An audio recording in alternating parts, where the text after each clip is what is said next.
साथियों नमस्कार। उम्मीद करता हूँ आप लोग अच्छे होंगे। आज हम लोग बौद्ध दर्शन के आत्मा संबंधी विचार को जानेंगे और इसकी समीक्षा भी करेंगे। साथियों शुरू करते हैं।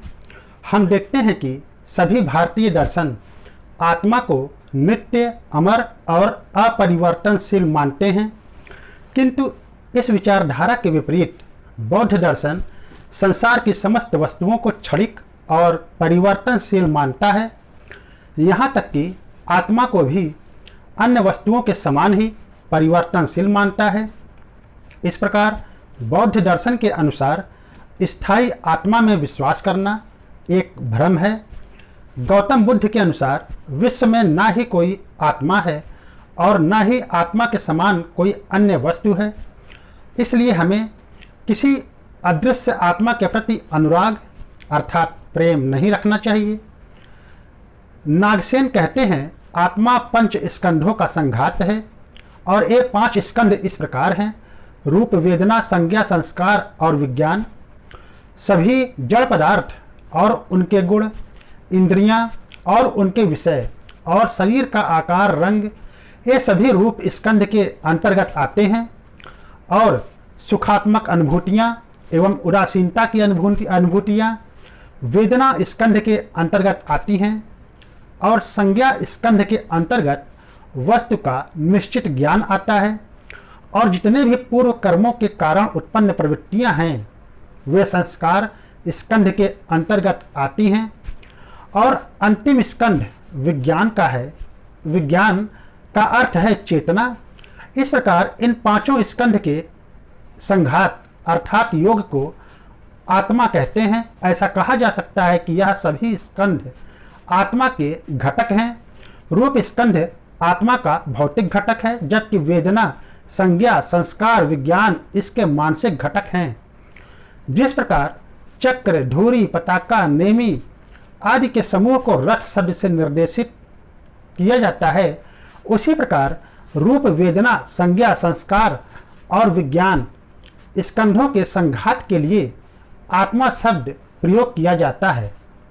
जब तक इन स्कंधों का संघात कायम रहता है, बना रहता है, तब तक आत्मा का अस्तित्व बना रहता है और संघात के नष्ट होते ही आत्मा का तत्व भी लोप हो जाता है।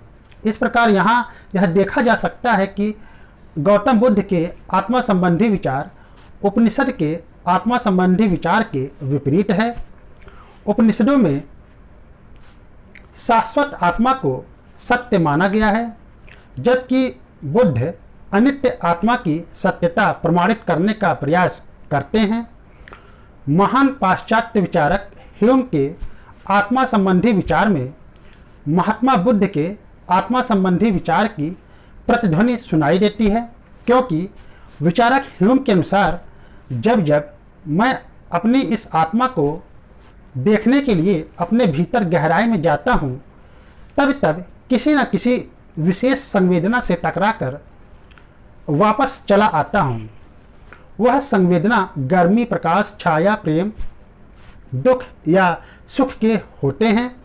यदि किसी अन्य व्यक्ति को अपनी आत्मा का इससे भिन्न अनुभव होता है तो मैं उससे तर्क नहीं कर सकता, लेकिन मैं निश्चित रूप से कह सकता हूँ कि मुझ में कोई आत्म तत्व नहीं है। यह ह्यूम के शब्द हैं। विचारक बर्गसा कहते हैं सत्ता ऐसी वस्तु है जो स्वयं परिवर्तनशील है। हाइट हेड महोदय कहते हैं हम जिस वस्तु को जिस समय देखते हैं वह उसी समय बदल जाती है। इसी संदर्भ में विचारक हेराक्लाइट्स कहते हैं परिवर्तन इतना शीघ्र हो रहा है कि हम नदी की एक ही धारा में पुनः स्नान नहीं कर सकते। और गौतम बुद्ध भी यही कहते हैं कि सत्ता स्थायी न होकर अनित्य एवं परिवर्तनशील है और स्थायी आत्मा में विश्वास नहीं किया जा सकता। बौद्ध दर्शन के आत्मा संबंधी विचार पर आलोचक कहते हैं कि यदि क्षणिक विज्ञानों का प्रवाह ही आत्मा है और आत्मा नित्य नहीं है तो ज्ञान की प्राप्ति कैसे होती है और स्मरण शक्ति कैसे काम करती है। गौतम बुद्ध कहते हैं स्मृति की व्याख्या विज्ञान की सातत्यता के आधार पर की जा सकती है, अर्थात प्रत्येक आगामी अवस्था में सभी पूर्वगामी अवस्थाएं अव्यक्त रूप में विद्यमान होती हैं, जो अनुकूल परिस्थितियों में स्वयं को अभिव्यक्त कर देती हैं।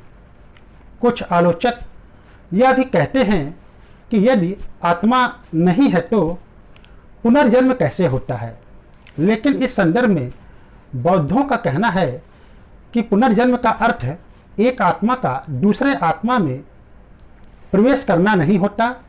जिस प्रकार एक दीपक से दूसरे दीपक को जलाया जा सकता है, उसी प्रकार वर्तमान जीवन की अंतिम अवस्था से भविष्य जीवन की आरंभिक अवस्था का विकास संभव है। अतः नित्य आत्मा के बिना भी बुद्ध पुनर्जन्म की व्याख्या करने में सफल रहते हैं। आलोचक कहते हैं, कर्मवाद के अनुसार कर्म फल उसी को भोगना होता है जो कर्म का कर्ता होता है। इसके उत्तर में महात्मा बुद्ध कहते हैं कि विज्ञानों के प्रवाह में प्रत्येक पिछला विज्ञान अगले विज्ञान को जन्म देकर स्वयं नष्ट हो जाता है। इस प्रकार प्रत्येक अगले विज्ञान में हर पिछले विज्ञान के संस्कार समाहित रहते हैं। इस प्रकार साथियों, हम लोगों ने आज बौद्ध दर्शन के आत्मा संबंधी विचार को जाना।